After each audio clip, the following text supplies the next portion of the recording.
Baik, kali ini kita akan bincang-bincang terkait dengan akuisisi rencana pembelian kapal induk, yaitu Gesit Garibaldi, yang tentunya ini merupakan satu kebangkitan maritim Indonesia.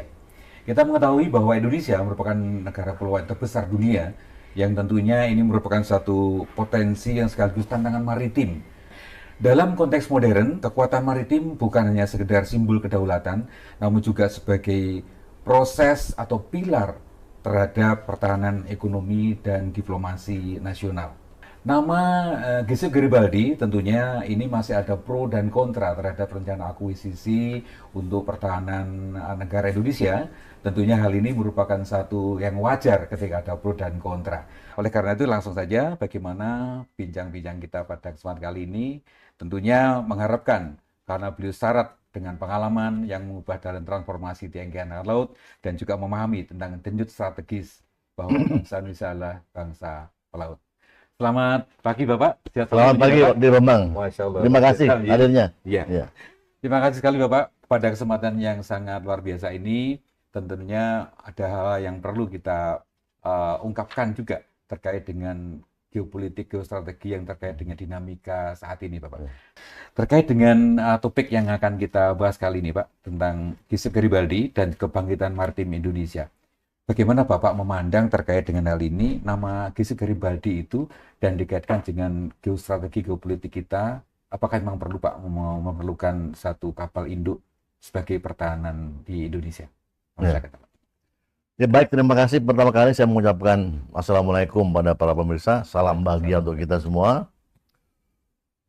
Bagi saya ini merupakan satu kehormatan didatangi oleh redaksi dari majalah PPAL yaitu Jalasena untuk memperdalam apa yang telah saya sampaikan di publikasi di beberapa harian dan di Kompas dan di Jakarta Post Siap. tentang akuisisi kapal induk Garibaldi oleh pemerintah kita. Iya. Jadi pertama-tama saya mau ucapkan terima kasih nih kepada PPAL nih ya. PPAL tetap saya anggap memiliki visi, salah satu adalah sebagai rumah gagasan.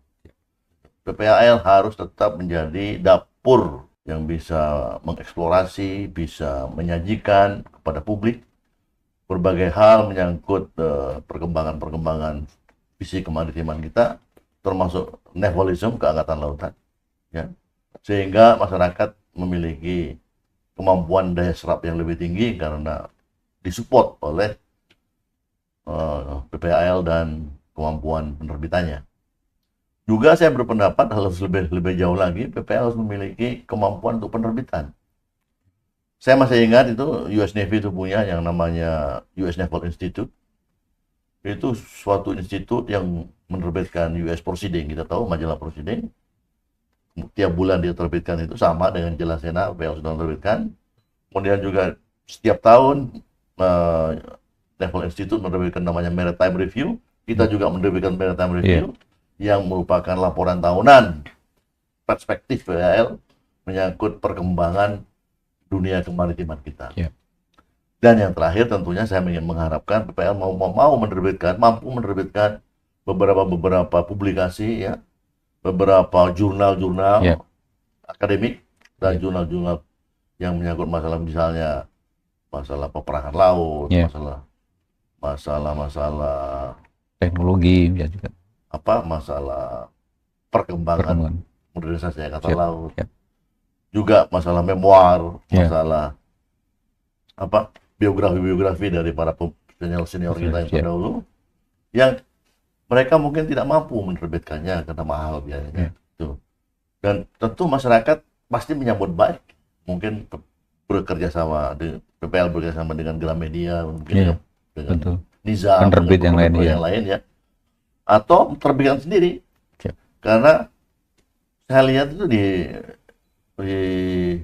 Sidros kita itu memiliki percetakan yang bagus, sehingga ke depan mungkin kemampuan PPAL sebagai rumah gagasan bisa juga langsung diimplementasikan juga dalam penerbitan jurnal dan buku-buku yang bermanfaat bagi kemajuan kemaritiman kita.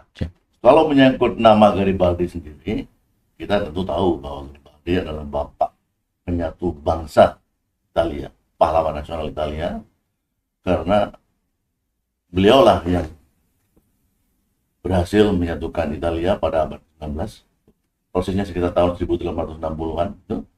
Seluruh Italia dapat dipersatukan, kemudian menjadi satu kesatuan, suatu entitas bangsa dan menjadi suatu negara monarki yang dibawa Raja Emmanuel. Jadi sangat pantas bagi Italia untuk mengabadikan nama itu. Garibaldi sendiri adalah seorang jenderal, seorang filosof, seorang pejuang, ya, seorang negarawan ke dalam kapal induknya Angkatan Laut Italia. Siap. Sebetulnya ada satu lagi nama yang namanya Keyboard. Garibaldi dengan Keyboard itu kayak mata uang, sistem dua mata uang. Dua-duanya menjadi pahlawan nasional Italia yang sangat berjasa dalam pemersatuan Italia tersebut. Keyboard berjuang di arena diplomasi, politik, sedangkan Garibaldi perjuangan dengan militer, dengan perjuangan senjata. Dan keduanya berhasil menyatukan Italia. Oleh karena itu, kemudian Italia membangun kapal induk yang kedua, namanya Keyboard, ya. Lebih besar dari Garibaldi. Kalau Garibaldi beratnya sekitar 14.000 sampai 15.000 ton, Keyboard sampai 27 sampai 30.000 ton. Lebih besar lagi, Pak, ya? Lebih besar, hampir sekitar 2 kalinya. Siap. Dan kapal ini kemudian sudah menjelajahi Indo-Pasifik, datang ke kawasan Pasifik, ya, berlatih dengan armada ke-7, datang ke Korea, ke Jepang, mencoba latihan bersama dengan mereka, termasuk juga dengan India. Artinya itu bahwa Italia juga menaruh minat, menaruh perhatian khusus terhadap perkembangan yang dinamika yang terjadi di Indo-Pasifik. Oleh karena itu, kita harus juga mengikuti perkembangan itu. Kalau saya sendiri itu, saya menganggap bahwa gagasan Garibaldi ini merupakan suatu kejutan bagi kita. Tidak pernah Angkatan Laut Republik Indonesia, TNI AL maupun kita, para perwira-perwiranya, memimpikan bahwa kita akan memiliki kapal induk. Tidak pernah terfikirkan oleh kita sebelumnya itu. Tiba-tiba Bapak Presiden Prabowo dalam suatu kesempatan, mungkin terus beliau sebagai seorang negarawan, sebagai seorang jenderal, pemikir strategik, beliau juga tajam geopolitik instingnya, ya. Sehingga beliau menganggap bahwa Indonesia sudah waktunya mungkin untuk memiliki kekuatan yang mumpuni, yang bisa mendukung politik luar negeri yang beliau jalankan. Kira-kira mungkin itu, ya. Saya kebetulan mendapat kesempatan berjumpa dengan Presiden Prabowo itu di geladak KRI Rajimat, kapal LPD kita. Pada waktu tanggal 3 Oktober menjelang hari peringatan Hari Jadi TNI, 5 Oktober. Pada saat itu Angkatan Laut mengadakan Naval Parade, ya. Sileng Pas dengan mengundang Bapak Presiden. Di sana juga kita tahu pada beberapa peristiwa penting, antara lain adalah memberikan penghormatan dengan pangkat istimewa kepada dua laksamana kita, Laksamana Didit dan Laksamana Taufikur Rahman. Di samping juga kita bersama-sama menyaksikan Sileng Pas yang dilaksanakan oleh unsur-unsur armada kita. Betul-betul saya sendiri walaupun sudah lama purnawira, ya, melihat kegagahan kapal-kapal kita itu betul-betul yang merindukan, ingin kembali lagi ke laut. Terkenang pada saat dunia, ya. Mencekam, betul-betul impresif, ya. Performer yang ditunjukkan oleh adik-adik kita, kapal-kapal kita itu tadi. Di sanalah saya berkesempatan bertemu dengan Presiden pada saat beliau datang ke kita, dan setelah basa-basi beliau bilang, saya didampingi oleh Laksamana Didit dan Laksamana Marsetio, itu bertiga kita. Bapak Presiden bilang gini, sudah saatnya bagi kita untuk memperkuat Angkatan Laut.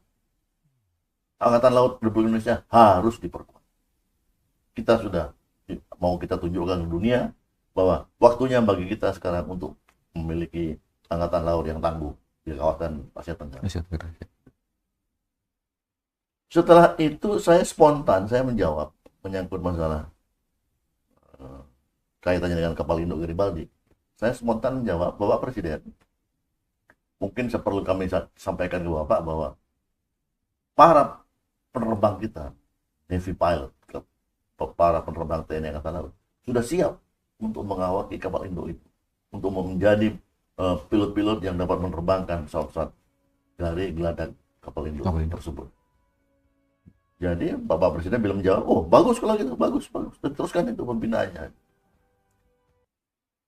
Jadi saya menganggap isu Garibaldi ini bukan lagi suatu yang omong kosong, karena Presiden sendiri sudah menyatakan.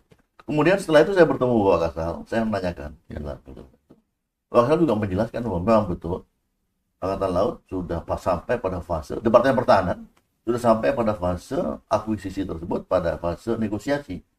Menyangkut scope of work daripada perbaikannya, level modernisasinya, dan mungkin juga harganya. Dan juga mereka meyakinkan bahwa ada kredit dari Italia pada kita, sehingga masalah anggaran juga tidak begitu bermasalah. Oleh karena itu kemudian saya nulis, pulang ke rumah saya coba nulis itu, kalau gitu masyarakat harus tahu ini. Gitu. Jadi publish dulu dari pendapat apa ya? Dimuat pada tanggal kalau nggak salah 13 Oktober kalau nggak salah, itu minggu kemudian lah kira-kira di Kompas. Dengan judul Garibaldi dan Kebangkitan Maritim Indonesia. Di sana saya ulas lah. Salah satu saya bilang bahwa Pak Prabowo bukan hanya beli kapal, tidak. Ini suatu metafora ini. Tuh, Pak Prabowo sebetulnya ingin menunjukkan ke rakyat Indonesia, ayo sekarang kita tunjukkan ke dunia bahwa kita sudah siap untuk melangkah ke depan, memasuki era Indo-Pasifik dengan kekuatan yang sepadan dengan sejarah, tradisi, dan kemampuan kita sendiri. Saya kira itu. Dan kedua, beliau juga membuka tabir strategic thinking, bahwa kita tidak boleh ngumpet lagi. Harus terbuka. Harus ke depan. Gitu. Ya, saya tidak perlu lagi elaborasi apa artinya ngumpet ya, tapi intinya itu Pak Prabowo membuka jalan. Saya sangat surprise dan sangat betul surprise. Beliau seorang angkatan darat ya.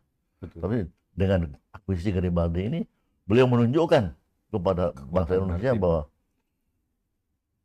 saya bukan lagi angkatan darat. Saya adalah kepala negara, pemimpin. Mungkin kalau bisa kita sebutkan tuh ya, my loyalty to my forces ya, and when my loyalty to my country began, kayak gitu ya. Jadi beliau sudah jadi negarawan, beliau mempertimbangkan semua aspek keindonesiaan. Yang kedua, pembelian Garibaldi ini juga melewati jangkauan zamannya, itu melewati. Mungkin tidak pernah terpikir oleh Angkatan Laut dalam rencana strategiknya bahwa kita akan memiliki kapal induk. Kita selalu bilang banyak pulau-pulau, ngapain kita punya kapal induk? Gitu. Tiap pulau bisa menjadi pangkalan udara sendiri. Pulau-pulau terluar sebagai pangkalan utama. Gitu. Ada lagi yang bilang terlalu mahal. Ada yang bilang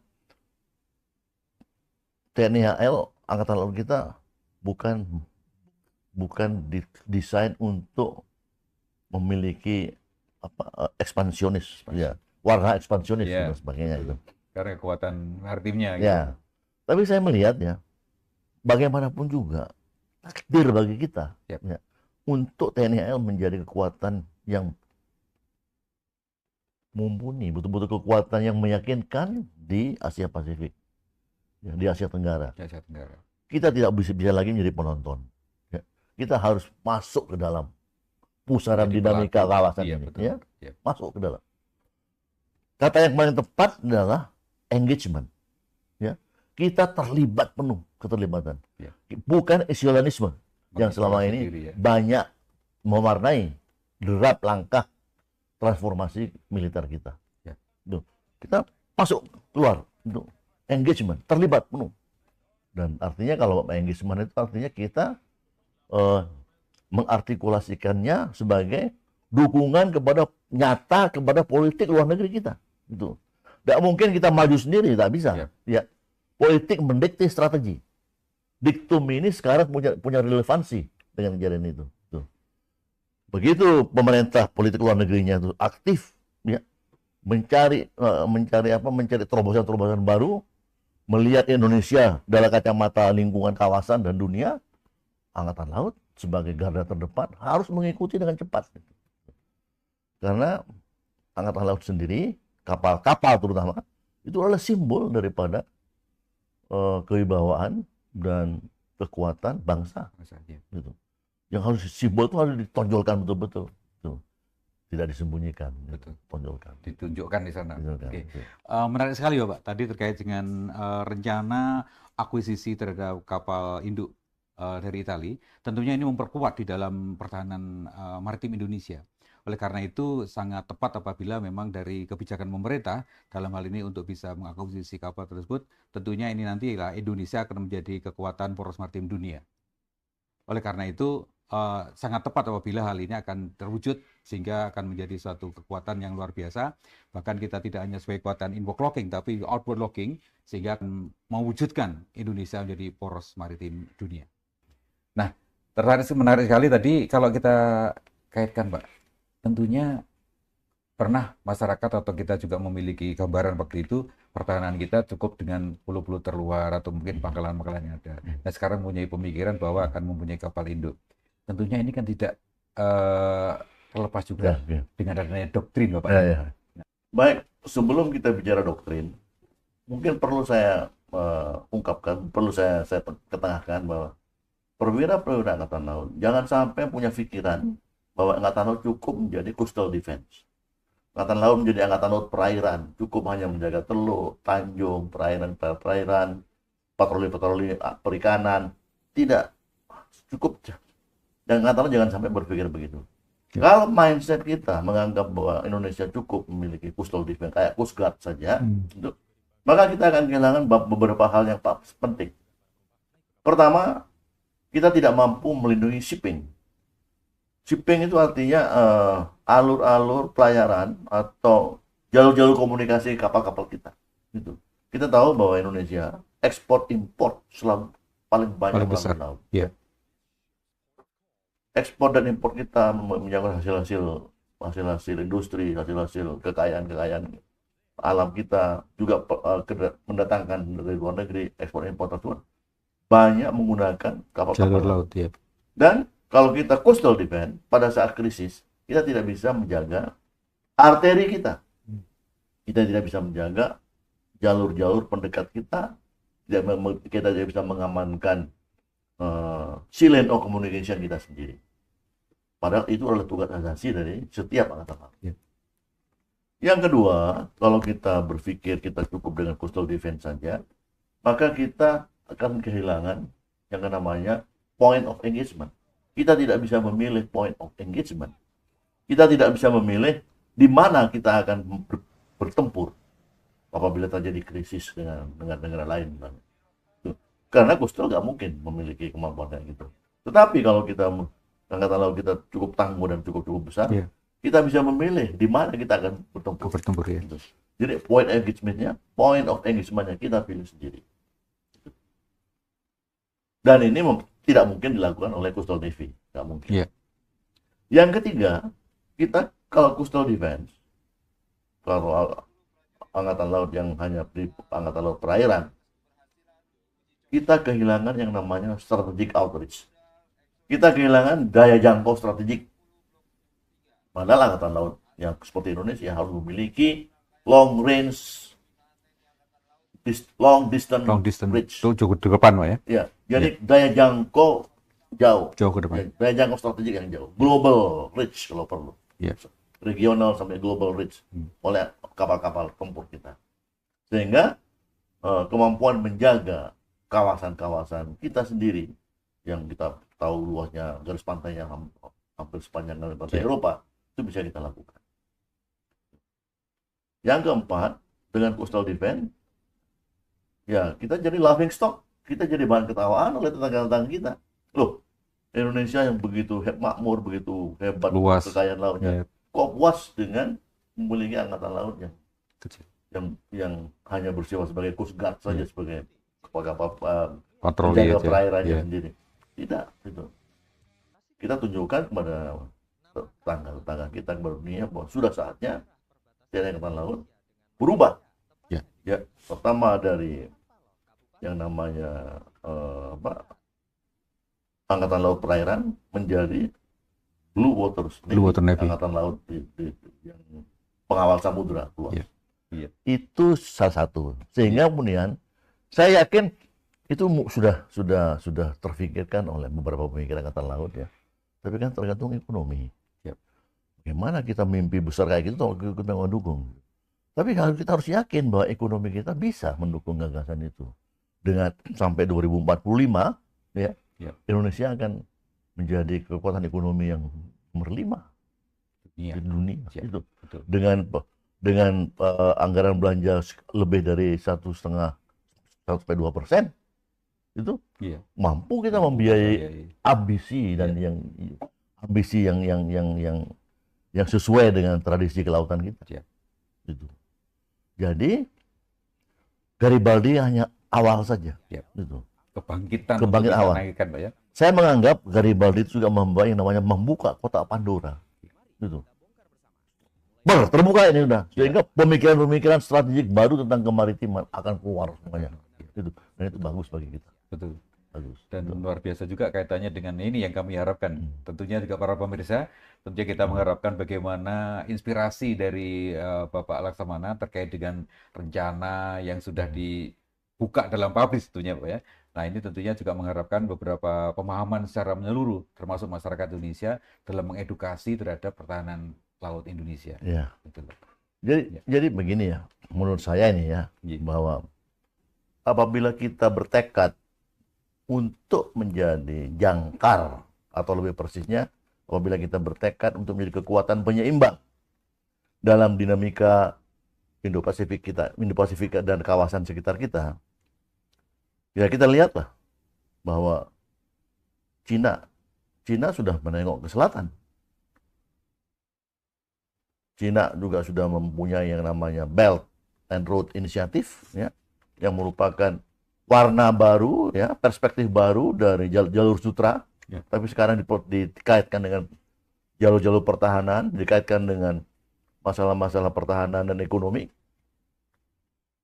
dan juga tentu hal ini ambisi Cina yang akan menjadikan Laut Cina Selatan sebagai halaman depannya pasti akan banyak bersinggungan dengan negara-negara ASEAN yang lain. Dan yang kedua, dia juga mulai inisiatif menciptakan yang namanya anti-access dan denial area di Laut Cina Selatan.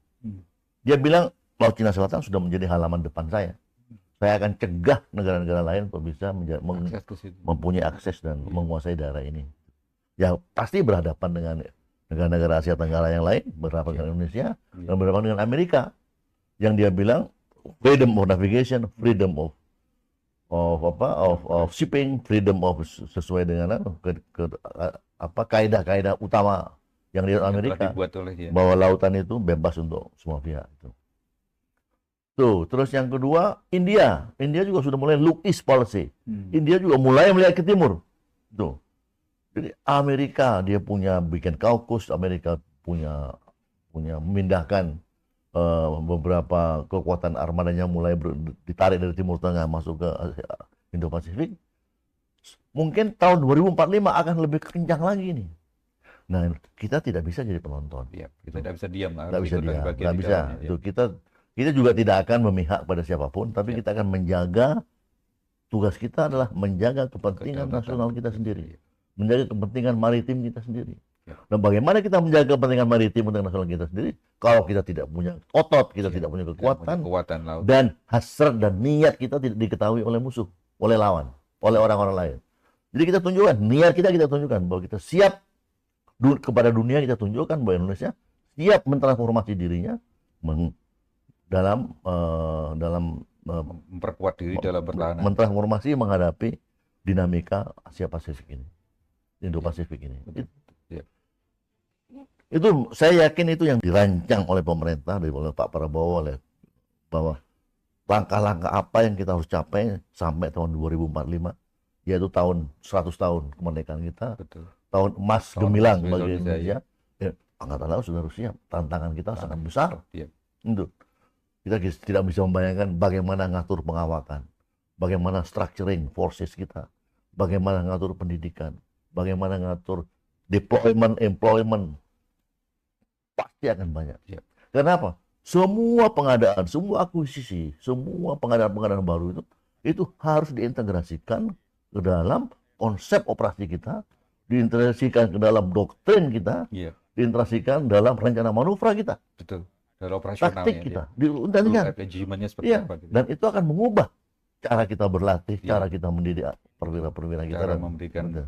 promosi nanti mulai dari anak-anak sekarang, kurikulum didikannya, SDM-nya, kemudian termasuk juga Itu doktrin apa iya. ya? Yakin saya bahwa Kasal yang sekarang pun pasti dengan para perwiranya mulai memikirkan itu, Iya. dan tidak bisa diselesaikan dalam satu fase saja. Ini pasti akan berlanjut terus terus, berlanjut.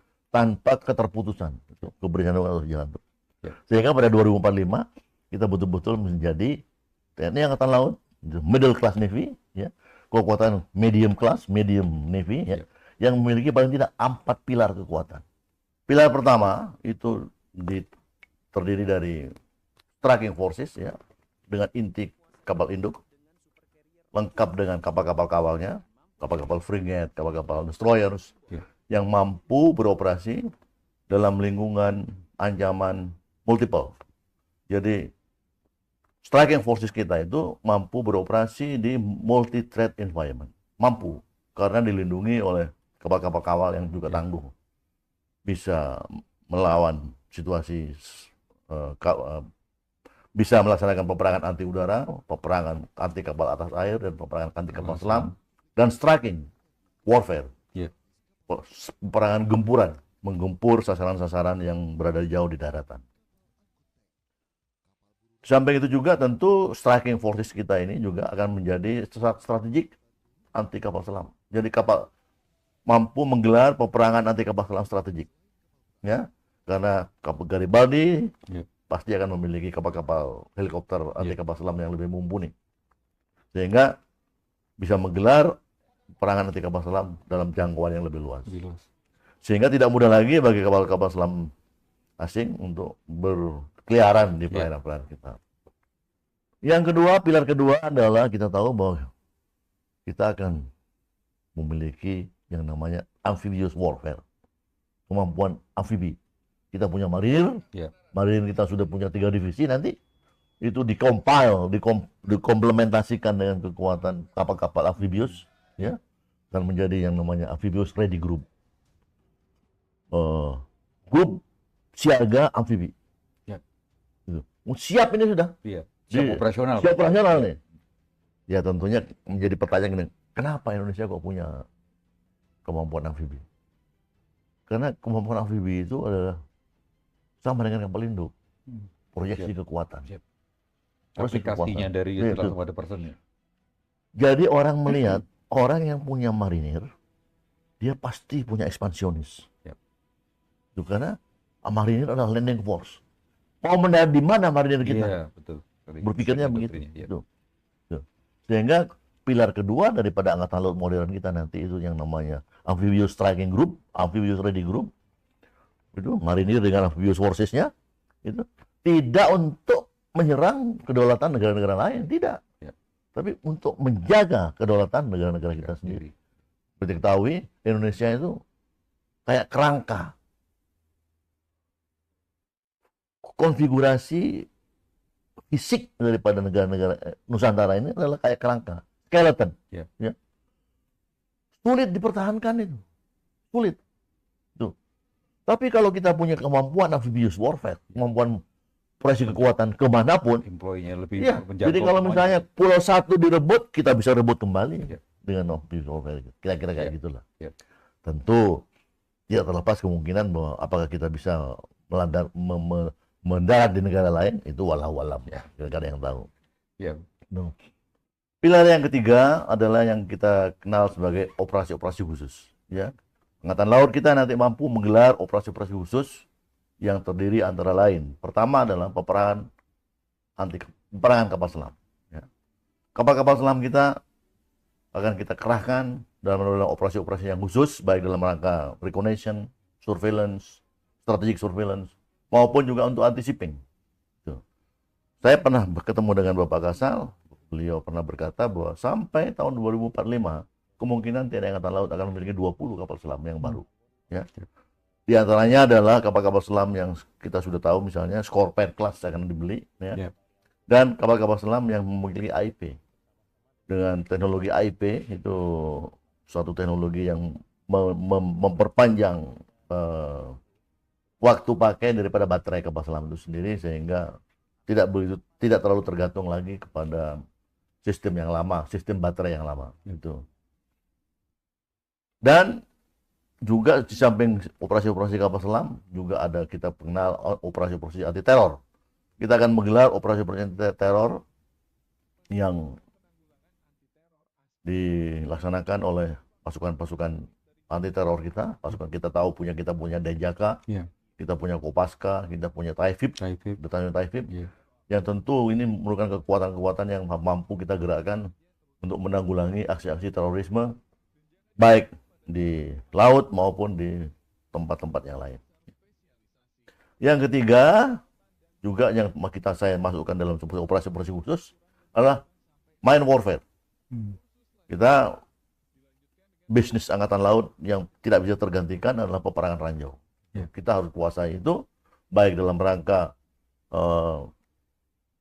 menjaga perairan-perairan kritis kita dari serangan lawan dengan mine laying, kita menyebar ranjau, atau kita menyapu ranjau yang ditebar oleh musuh. Ini berkaitan juga kemampuan ini dengan konsep yang kita sebut sebagai anti-access and denial area. Itu adalah suatu konsep peperangan di mana untuk mencegah satu kawasan dimasuki atau dikendalikan oleh unsur-unsur lawan, karena kita sudah bisa mendenying kawasan tersebut terhadap aksi dari lawan. Itu termasuk yang saya maksud dalam operasi khusus tersebut. Itu tentu kita harus memperbaiki kemampuan peperangan ranjau kita. Yang lain adalah tentu operasi-operasi pesawat terbang dari pangkalan kita untuk melaksanakan misi-misi surveillance, misi-misi reconnaissance, atau misi-misi yang lain. Selain skuadron tempur yang ada di kapal induk, kita tetap memiliki kapal-kapal pesawat terbang yang pesawat udara yang berpangkalan di darat yang siap untuk melaksanakan misi-misi khusus seperti itu. Juga kita harus ingat lagi bahwa ini yang keempat ini, pilar yang keempat itu adalah berkaitan dengan Kodamar. Kita sekarang memiliki Komando Daerah Maritim.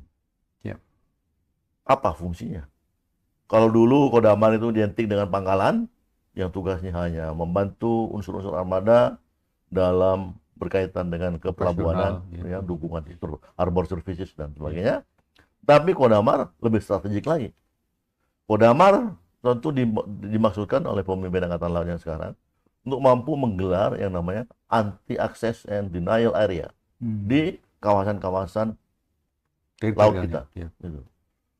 Ini bisa diterjemahkan menjadi Kodamar berarti juga akan memiliki pertahanan pantai, ya, yang terdiri dari baterai-baterai artileri maupun peluru-peluru kendali anti kapal jarak jauh yang disiapkan untuk melindungi pintu-pintu masuk, jalur-jalur pendekat yang bisa digunakan oleh lawan.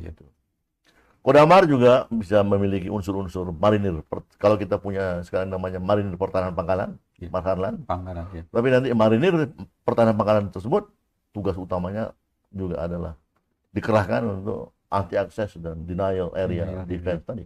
Lebih jauh lagi dengan kita punya baterai peluru kendali, kita punya baterai artileri kaliber besar, yang itu semuanya akan diintegrasikan ke dalam Kodamar kita. Jadi saya melihat Kodamar menjadi pilar keempat dari kemampuan Angkatan Laut yang akan datang, yang bertugas untuk salah satu adalah untuk anti denial, Anti- dan anti access. Ya. Ya. Tentu yang lainnya adalah Kodamar juga bisa berfungsi sebagai liaison officers Ya. terhadap kekuatan-kekuatan strategik darat dan udara, maupun juga Kodamar juga bisa digerakkan untuk untuk misi-misi kemanusiaan kemanusiaan. dan misi-misi kemampuan maritim Ya. nasional kita sendiri.